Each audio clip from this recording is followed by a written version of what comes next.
বই গেল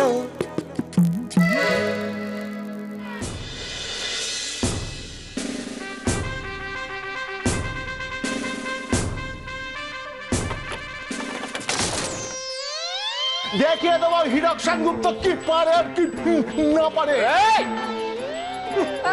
বীর পুরুষ এলেন আমার, দেখিয়ে দেবেন। এরপর কৃষ্ণ অর্জুনের ব্যাপারে সবাই যখন জিজ্ঞেস করবে, কি জবাবটা দিবি শুনে? যা খুশি, যা মনে আসবে তাই বলে দেবে। লোকে আজ বলবে, কাল বলবে, পরশু ভুলে যাবে।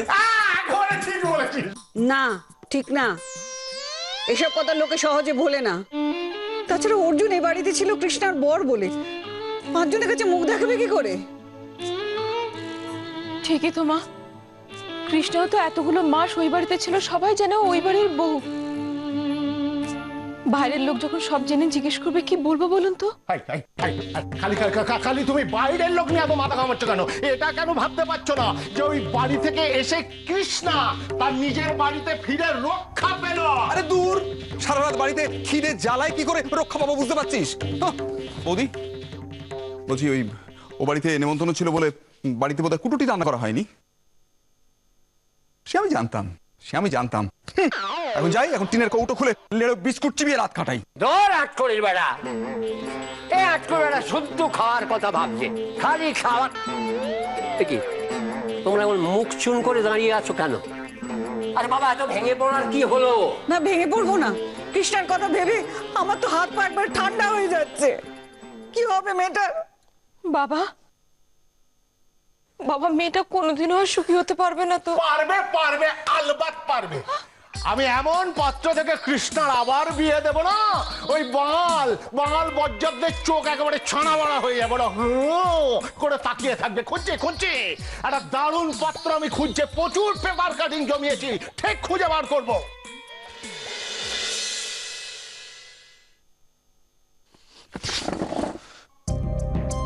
এতবার করে বোঝানোর চেষ্টা করলাম, এতবার করে, একবার আমার কথা শুনলো না। কি মনেটা কি করে নিজেকে? অবশ্য দোষটা তো আমারই তো দোষ। মহারানীকে এত পাত্তা দেওয়া উচিত হয়নি। শোনো মহারানী, একটা কথা কান খুলে শুনে নাও, আমার নাম অর্জুন বসাক দি গ্রেট। হ্যাঁ, দেখে নিও, সবার সামনে তুমি আমায় অপমান করেছো, মুখ বুজে সহ্য করেছি। এবারে বুঝতে পারবে কত ধানে কত চাল।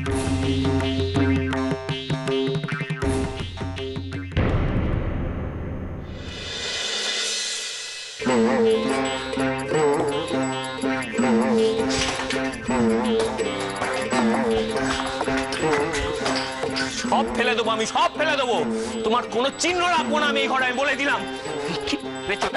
হ্যাঁ, মহারানী, সব অপমানের প্রতিশোধ আমি কিন্তু তুলবো, মাথায় রেখো।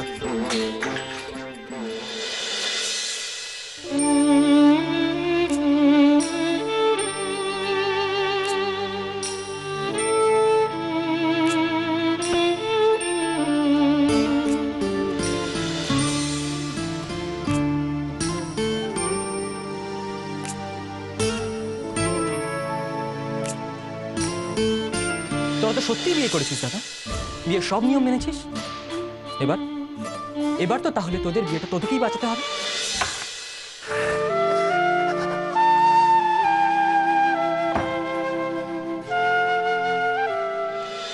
সব আমার বোকামো, আমার একটা ভুলের জন্য আজকে এই অবস্থা। ইস, কেন যে তখন আমি পলা পার্থর সম্পর্কটা মেনে নিলাম আর এই অর্জুনের মতো একটা ছেলেকে বিশ্বাস করলাম, ভগবান জানে। বাঙাল ছেলেটাকে বিশ্বাস না করাই উচিত ছিল।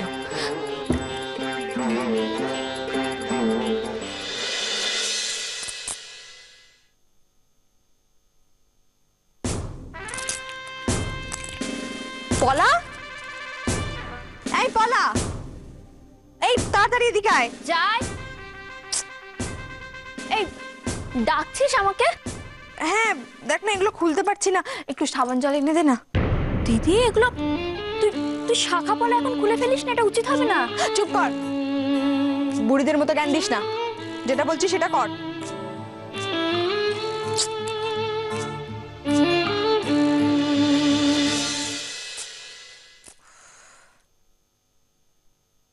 নে ধর সাবান।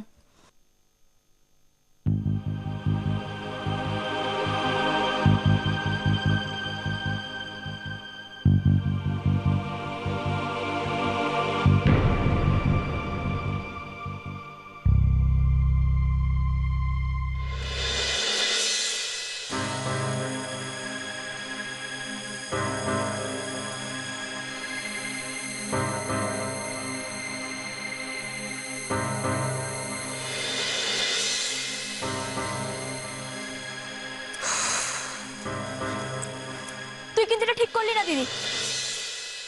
তুই মানিস বা না মানিস, তোর সঙ্গে অর্জুনদার বিয়ে হয়ে গেছে, আর এটা মোটেও নকল বিয়ে নয়। আরে তোরা তো সবকিছু নিয়ম কানুন মেনেই বিয়ে করছিস, তাহলে কিসের নকল বিয়ে? দেখ দিদি, এখন যদি অর্জুনদার কোনো ক্ষতি হয় তার দায় তোর ঘাড়ে এসে পড়বে। আর তুই তো জানিস এগুলো না মানলে ঠাকুর পাপ দেন। তোর কাজ হয়ে গেছে, এখন তুই যেতে পারিস। দিদি বেরিয়ে যা।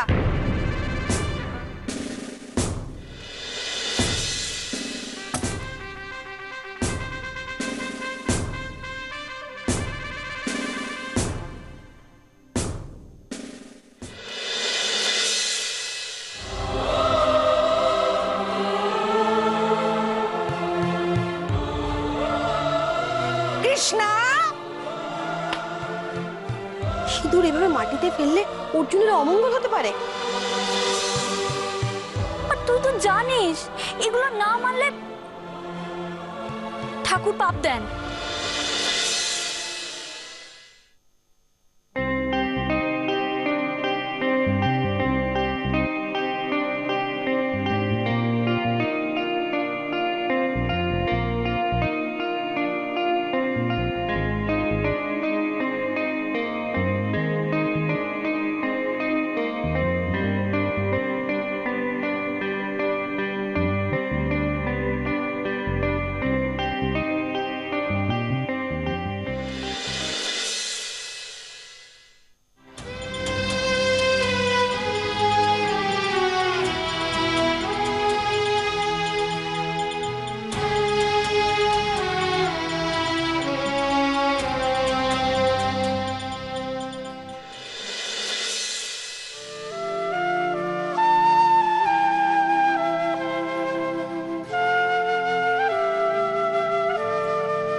দাঁড়িয়ে রয়েছিস কেন?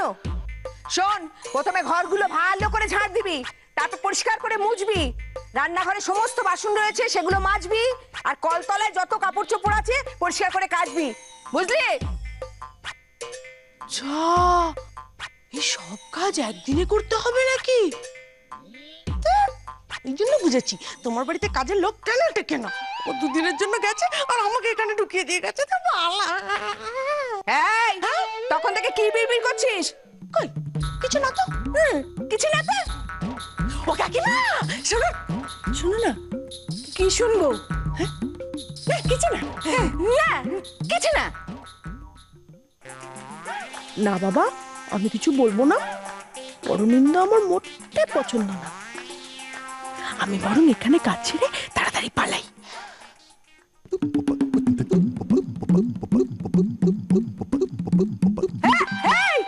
কি কাজ করছিস তুই? আমার আজকে তাড়া আছে। আমাকে বাঙাল বাড়ি আর ঘটি বাড়ি দুবাড়িতেই কাজে যেতে হবে। দুবাড়িতে কাজে যেতে হবে, সে তো তুমি রোজই যাও। তা আজকে নতুন তারা কিসের তোমার? আরে বাবারে, আমার পিঠে কি ব্যথা জানো তো কাকিমা। এমনিতে তো আমার কোনো রোগ নেই, আর আমি এর কথা ওকে ওর কথা তাকে মোটে বলি না। কিন্তু আমার মুখ দিয়ে যদি কোনো কথা পেটে ঢোকে, সেটা যদি আবার মুখ দিয়ে না বেরোয়, তাহলে আমার পেটে খুব ব্যথা হয়। তখন থেকে কি বলছিস? কি কথা রে তুই চেপে রেখেছিস? কি কথা? হ্যাঁ হ্যাঁ, তোমাকে তো বলতেই হবে বলো, নালে তো আমার পেটে খুব ব্যথা হবে। শরীরটা তো আমার আগে, তাই না? জানো তো কাকিমা কাল কি হচ্ছে? ওই বাঙাল বাড়িতে গজবাড়ির লোকেরা খেতে এসেছিল।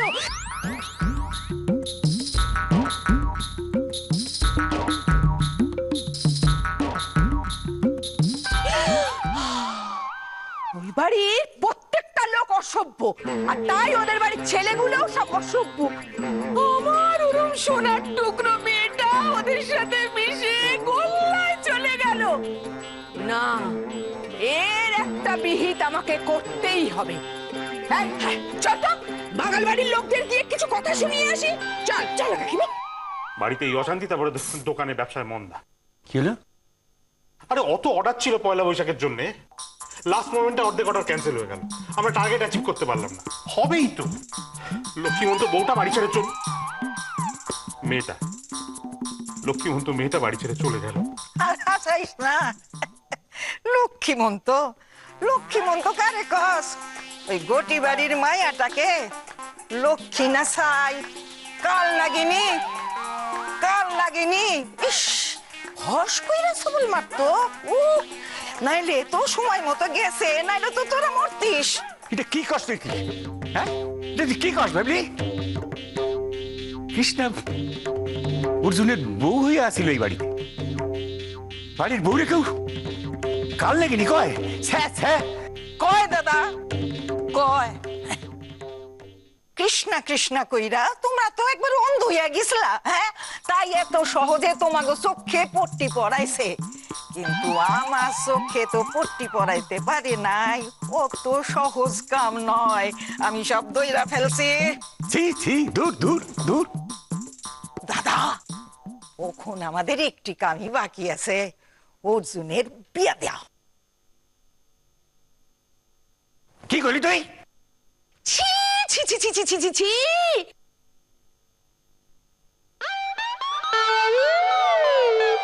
এসব কি বলুন তো? একটা অবিবাহিত ছেলে একটা অবিবাহিত মেয়ে একসাথে বিয়ের নাটক করলো 6 মাস ধরে। আর আপনারাই বা কেমন বলুন তো, যে 6 মাস ধরে সেই নাটক সহ্য করলেন?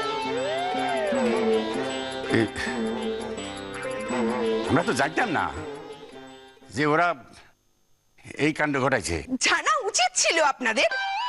আমি তো যতদূর শুনেছি যে কৃষ্ণা মেয়েটি খুব ভালো। আমার মেয়ে বলেছে ওনাকে লেখাপড়াতেও খুব ভালো। আসলে না, আপনাদের ছেলেগুলোই হচ্ছে এক একটা বজ্জাত ছেলে। সবসময় প্রেম করার জন্য যেন একেবারে ছটফট করছে। এসব এসব কি বলছেন আপনি? কৃষ্ণা তো নিজেও আমাদের সঙ্গে এই নাটকটা করেছিল, শুধু আমাদের ছেলের দোষ। এই সব হয়েছে দাদার জন্য। এই ছোটদা, আমি আর পলা কি তাহলে কোনোদিন এক হবো না? তোর আর পলার এক হবে? চান্দু নাকি পাড়া ছেড়ে চলে যাবে? এইবার আমাদের কি হবে রে?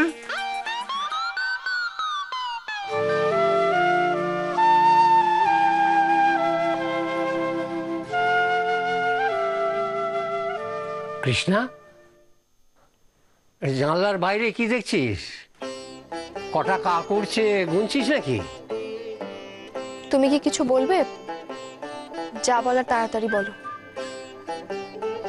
তোর একটা ব্যাপারে আমার খুব ভালো লাগে জানিস তো, তোর মধ্যে না একটা ওই হাই স্কুলের বর্দিমণি ভাব আছে। সামনে এলি মনে হয় কান ধরে বেঞ্চির ওপর দাঁড় করিয়ে দিবি। এইসব আমার ভালো লাগছে না দাদু। এই দেখো, এইভাবে আমায় খেদিয়ে দিবি, আর আমি এলাম তোর সঙ্গে দুদণ্ড গল্প করতে। এই অবলায় তুমি আমার সঙ্গে গপ্প করতে এলে, কারণটা কি দাদু? এই দেখ, তুই এর মধ্যে এবার কারণ খুঁজতে গেলি কে? আমি নাতির লগে একটু গপ্প সপ্প করুম। দেখ তোর লেগে কি আনছি, দেখ মুখে দিয়ে দেখ, ঘুমবি তো।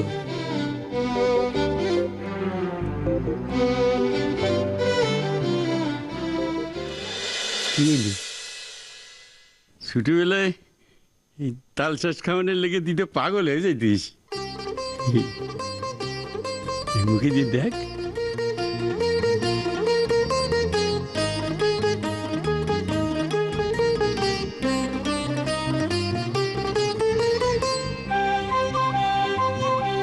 কি অমৃত না? দাদু, হঠাৎ তুমি আমায় অমৃত খাওয়াচ্ছ? মতলবটা কি বলো তো? মতলব? ছি ছি ছি ছি ছি, আমি তোর সঙ্গে কথা বলবো তাতে আবার মতলব? এটা তুই ভাবলি কি করে বলতো? না, এভাবে তো আমার সঙ্গে গল্প করতে আসো না, তাই। না, তা হয়তো আসি না, তবে আজ এলাম। জানিস, তুই যখন খুব ছোট, ধর তোর এই 4-5 বছর বয়স হবে, বাড়িতে একটা পুরনো খেলনা গাড়ি ছিল। তুই প্রায় বলতিস, ও দাদু দাদু, এটা আমার বিয়েতে দিও, এটা আমার বিয়েতে দিও। ওটা আজও আমি কিন্তু সযত্নে তুলে রেখেছি, কাউকে দেখাই না। তবে এবার মনে হচ্ছে ওই খেলনা গাড়িটা প্যাক করে গিফট দেবার কথা ভাবতে হবে। এসব কথা এখন থাক না দাদু। থাকবে কেন? না না, থাকবে কেন? এই বুড়ো বয়সে আর কি কথা বলবো বলতো? নিজের নাতনির বিয়ে নিজে হাতেই দেব, এর চেয়ে আনন্দের আর কি আছে বলতো দিদি ভাই? কনের অনেক কিছু আছে। শুনছি, বলো। দেখ, এই কৃষ্ণা একদিন ধরে তো আমাকে বাড়ি বউ হইয়া আসিল। এখন যদি মানুষে কয় যে কি এমন হইল যাতে করে কৃষ্ণা চলে গেল, এইদিকে শুনতে ভালো লাগবো? ক তাহলে কি করব বলো? কি আর করবি?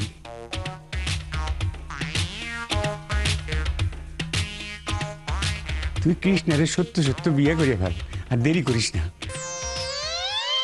তুমি কি পাগল হয়ে গেছো দাদু? এত কিছুর পর তুমি বলছো ওদের বাড়িতে গিয়ে বিয়ে করে থাকতে আমাকে? তুই আবার চেঁচাচ্ছিস কেন? না না, তুই এভাবে চেঁচালে আমার বুক ধড়ফড় করে। তুমিই তো বাধ্য করছো চেঁচাতে। আচ্ছা, তুমি ভাবছো কি করে যে আমিও? তুই আমার একটা কথা শুনবি? না চেঁচিয়ে, রাগ না করে আমার কথাটা শোন। বলো। দেখ, সবাই যা খুশি তাই ভাবতে শুরু করেছে। এরপর কথা হয়তো আরো বাড়বে। তুই ওই বাড়ির বউ হয়ে থাকলি, অর্জুন এবারে জামাই হয়ে থাকলো। তা এরপর তোরা দুজনেই যদি অন্য জায়গায় বিয়ে করিস, ভাবতেই কেমন অদ্ভুত লাগছে না? ও, সবার ভাবতে অদ্ভুত লাগবে বলে তুমি সারা জীবন আমাকে ওদের বাড়িতে থাকতে বলবে? এভাবে বলছিস কেন? আমি কি তোর খারাপ চাইতে পারি বল? খারাপ চাও কি ভালো চাও জানি না দাদু, তবে আমার উত্তর যদি জানতে চাও তাহলে এক কথায় বলবো না। সরি দাদু, কিন্তু কৃষ্ণাকে আমি বিয়ে করতে পারবো না। আমি তোর মুখের সামনে তার শ্বাস তুলে ধরলাম, তুই আমার মুই পরে না হয়ে দিলি, আর আমি তুই আমি এক চড়ে বদল বেরিয়ে দিব। প্রথমে মিষ্টি খাইয়ে তারপর থ্রেট করছো? বুঝেছি বুঝেছি, ওই জন্যই তুমি আমার মুখে তাল শ্বাস তুলে দিয়েছিলে না? তাহলে আমার কথাও শুনে নাও দাদু, কৃষ্ণাকে আমি কিছুতেই বিয়ে করব না। না রে দাদু ভাই, আমি তোরে থ্রেট করি নাই। তোর আর কৃষ্ণার বিয়ে দেখুন, এইটা আমার বড় সার। এতে অক্ষলের মুগল হইব। তোর এই বুড়া দাদু সাত টুক মিটাই দে দাদু ভাই, সেটা কইতে পারে আমি আজ আছি কাল নাই। কাল কোথায় যাবে তুমি?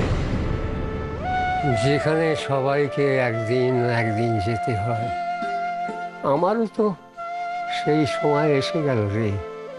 তাই যাওয়ার আগে যদি এইটুকু শান্তি নিয়ে যেতে পারতাম রে ভাই। চুপ করো দাদু, একদম মাঝে মাঝে কথা বলবে না। আগে ভাগে কোনো ভুল সিদ্ধান্ত নিয়ে ফেলিস না কৃষ্ণা। আমার মন বলছে অর্জুনই তোর জীবনের যোগ্য সাথী। আমারও মন কইতেছে কৃষ্ণাই তোর যোগ্য জীবন সাথী। না, অর্জুনের মতো একটা 2 নম্বরই ফ্রড ছেলেকে আমি কৃষ্ণার মতো একগুয়ে বদমেজাজি মেয়েকে কিছুতেই বিয়ে করব না। কিছুতেই বিয়ে করবো না।